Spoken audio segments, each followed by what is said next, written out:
kembali lagi bersama saya, Bu Astri. Pada kesempatan kali ini, Ibu akan menjelaskan materi tentang unsur senyawa dan campuran.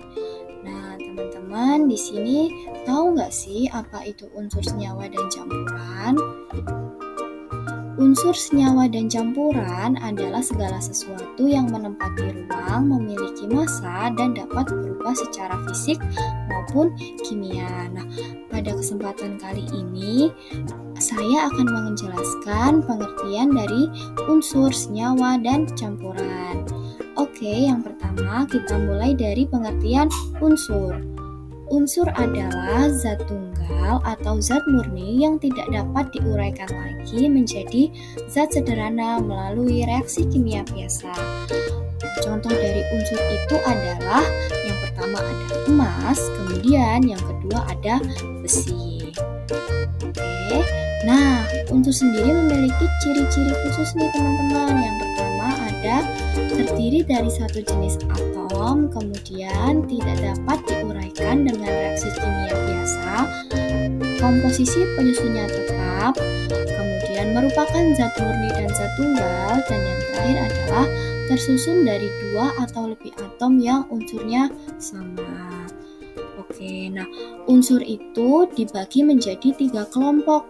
Yang pertama ada unsur logam, kemudian unsur non-logam, dan unsur semi-logam. Nah, untuk unsur logam sendiri memiliki ciri-ciri kuat dan keras, mudah dibentuk, kemudian penghantar listrik yang baik, kemudian terlihat mengkilat. Nah, teman-teman, contoh dari unsur logam yaitu ada aluminium, seng, dan tembaga.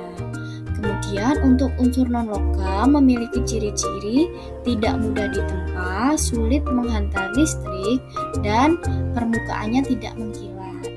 Contohnya itu ada oksigen, hidrogen, dan helium. Dan yang terakhir ada unsur semi-logam atau dikenal sebagai unsur metaloid, memiliki ciri-ciri berupa padat, rapuh, atau tidak keras, kemudian bisa menghantar listrik untuk yang bahan semikonduktor. Kemudian contoh dari unsur semilogam ada boron, silikon, dan arsenik.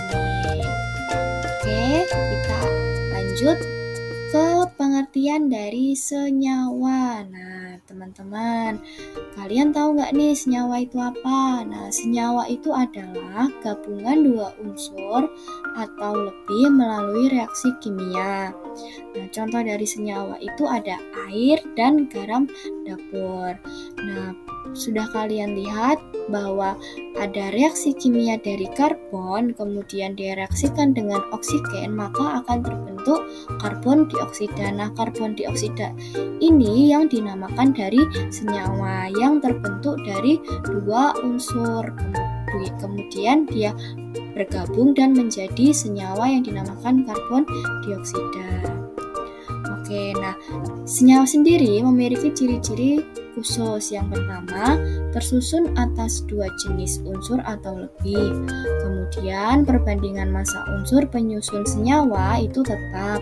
Kemudian termasuk zat tunggal. Lalu bisa diuraikan menjadi unsur-unsur penyusunnya melalui reaksi kimia dan memiliki sifat senyawa berbeda dengan sifat-sifat unsur penyusunnya. Oke, nah kalian pernah nggak nih menemukan contoh senyawa di sekitar kita?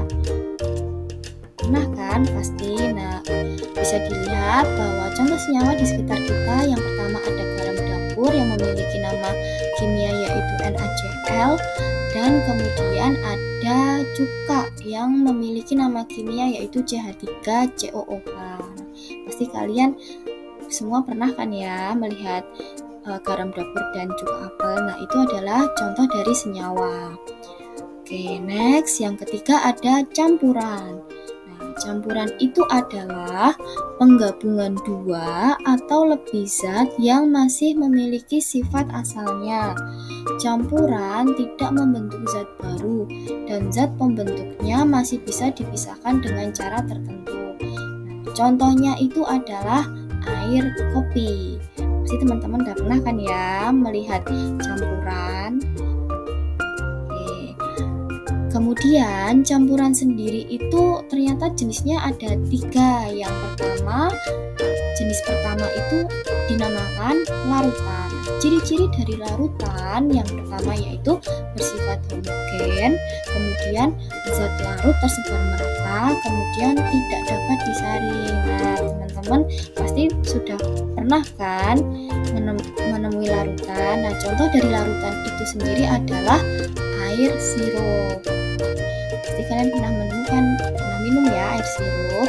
Oke, yang kedua, jenis yang kedua ada campuran suspensi. Nah, campuran suspensi ini memiliki ciri-ciri bersifat heterogen, kemudian terdapat zat yang mengendap, dan yang ketiga bisa disaring. Nah, contoh dari suspensi adalah air kopi. Nah, biasanya kalau kalian minum air kopi, pasti di bawahnya kalau kalian biarkan beberapa jam pasti akan terdapat endapan. Nah, itu dinamakan campuran jenis suspensi. Kemudian yang ketiga, jenis campuran koloid. Nah, koloid memiliki ciri-ciri bersifat heterogen, kemudian bisa disaring dengan penyaring ultra dan bersifat stabil. Nah, contoh dari koloid ini adalah air susu. Nah, kalian sering kan ya minum koloid, berarti karena pasti sering kan minum air susu. Oke, selanjutnya ada pemisahan campuran. Nah, campuran-campuran tadi bisa kita pisahkan dengan beberapa langkah. Yang pertama kita bagi dulu untuk partikel tak larut.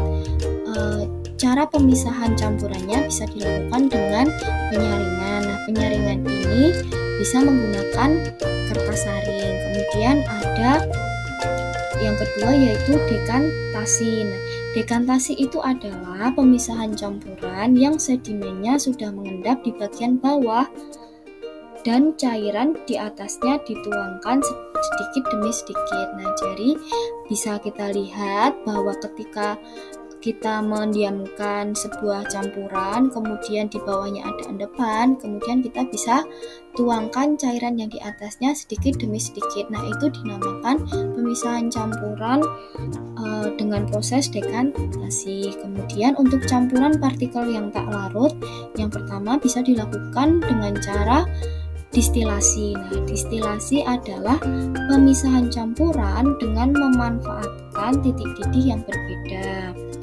Oke, kemudian yang selanjutnya pemisahan campuran partikel tak larut juga bisa dilakukan dengan cara kromatografi, yaitu pemisahan campuran berdasarkan perbedaan kecepatan zat-zat pada permukaan benda penyerap, misalnya kertas.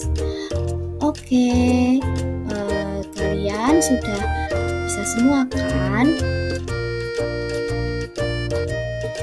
Terima kasih teman-teman sudah menyimak video saya dari awal sampai akhir. Semoga kalian paham penjelasan dari saya. Jangan lupa like dan komen. Terima kasih. Wassalamualaikum warahmatullahi wabarakatuh.